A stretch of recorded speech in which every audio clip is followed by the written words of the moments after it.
Hello दोस्तों, welcome to tech study. मैं हूं प्रशांत। आज हम जानेंगे कि भारत और चाइना बॉर्डर टेंशन के बीच किस तरीके से जापान ने चाइना के ऊपर एक कड़ा प्रहार किया। तो चलिए जानते हैं कुछ बेहतर। कोरोना वायरस को लेकर या कहें चाइनीज़ वायरस को लेकर दुनिया भर में चाइना की जो आलोचना हुई, उससे ध्यान को भटकाने के लिए चाइना ने जापान और इंडिया के ऊपर अपना आक्रामक रूप दिखाया, जिसमें जापान के शिंकागो आइसलैंड को कब्जाने की कोशिश करी और हमारे देश के अंदर लद्दाख रीजन, साथ ही साथ में सिक्किम रीजन में कब्जा मारने की कोशिश करी। भारत के साथ बढ़ते हुए तनाव को देखकर जापान ने ऐसा मूव चला कि उसने शिंकागो आइसलैंड के नाम को पूरी तरीके से बदल दिया, जिससे चाइना दो मोर्चों में फंस गया, एक तरफ भारत और दूसरी तरफ जापान।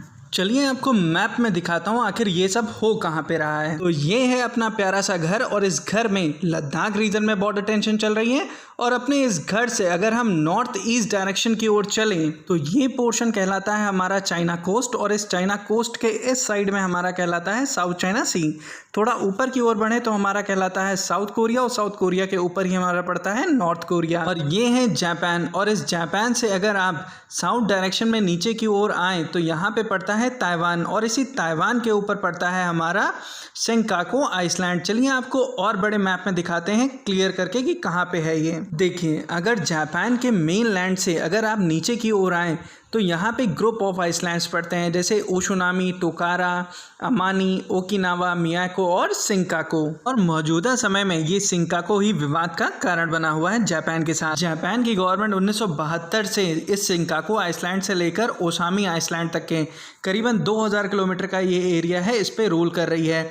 वहीं चाइनीज़ गवर्नमेंट का ये कहना है कि ये सारे आइसलैंड्स उसको बिलोंग करते हैं हज़ारों सालों से। अब चाइना की सोच तो हम सभी जानते हैं कि वो एक विस्तारवादी सोच पे विश्वास रखता है, और उसे जो जगह पसंद आती है उसमें किसी ना किसी तरह का विवाद वो पैदा ही कर देता है। जैसे ताइवान के इशू को देखिए, हांगकांग के इशू को देखिए, मकाऊ के इशू को देखिए, ये बहुत से ऐसे इशू हैं जिन पे चाइना ने विवाद को खड़ा कर दिया है। और इसको लेकर भी चाइनीज़ गवर्नमेंट से बयान आया है कि चाइना अपनी अखंडता और संप्रभुता की पूरी रक्षा करेगा इसको बचाने के लिए, लेकिन वो ऐसा करेगा नहीं इस बार। क्यों? क्योंकि डराना एक अलग बात है, लेकिन अटैक करना ये दूसरी बात है।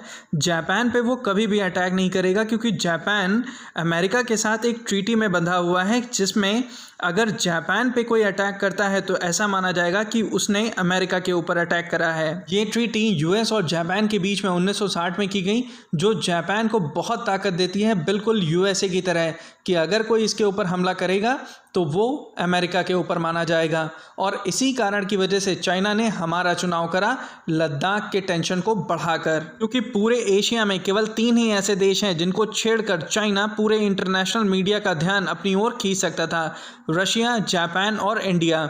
रशिया के साथ वो कभी लड़ाई करता नहीं। क्यों? कि 1969 में जब चाइना यूएसएसआर यानी सोवियत यूनियन के साथ उसका वॉर हुआ तो करीबन चाइनीज़ सोल्जर 900 से भी अधिक मार दिए गए। और इसी घटना से चाइना बहुत अच्छी तरीके से समझ गया था कि अगर एशिया के अंदर राज करना है तो अपने नॉर्थ बॉर्डर को सिक्योर करना पड़ेगा, और उसी के कारण की वजह से 1991 से अपने राजनीतिक रिश्तों को स्थापित करने लगा, जो कि प्रेजेंट टाइम में बहुत ही मजबूत हैं रशिया के साथ। फिर आता है जापान, तो जापान से वो लड़ेगा नहीं बिकॉज ऑफ यूएसए। फिर आता है हमारा इंडिया।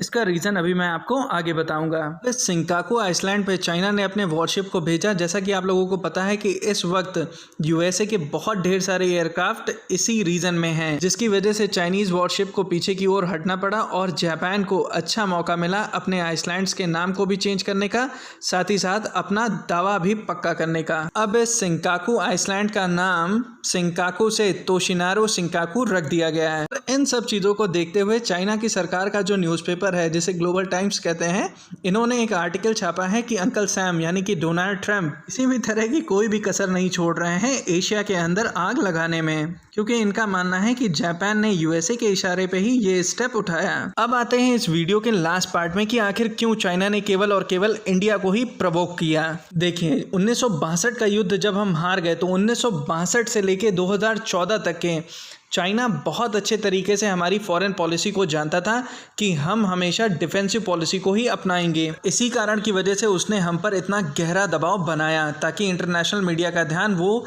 इस मुद्दे पर खींच सके। लेकिन उसका ये मूव उल्टा पड़ गया, क्योंकि जिस तरीके से भारत ने मुंहतोड़ जवाब दिया चाइना को, वो चाइना ने सपने में भी नहीं सोचा था। आशा करता हूँ आप सभी लोगों को जानकर अच्छा लगा होगा कि भारत के मित्र देश उसका किस तरीके से साथ निभा रहे हैं। Have a good day and God bless you.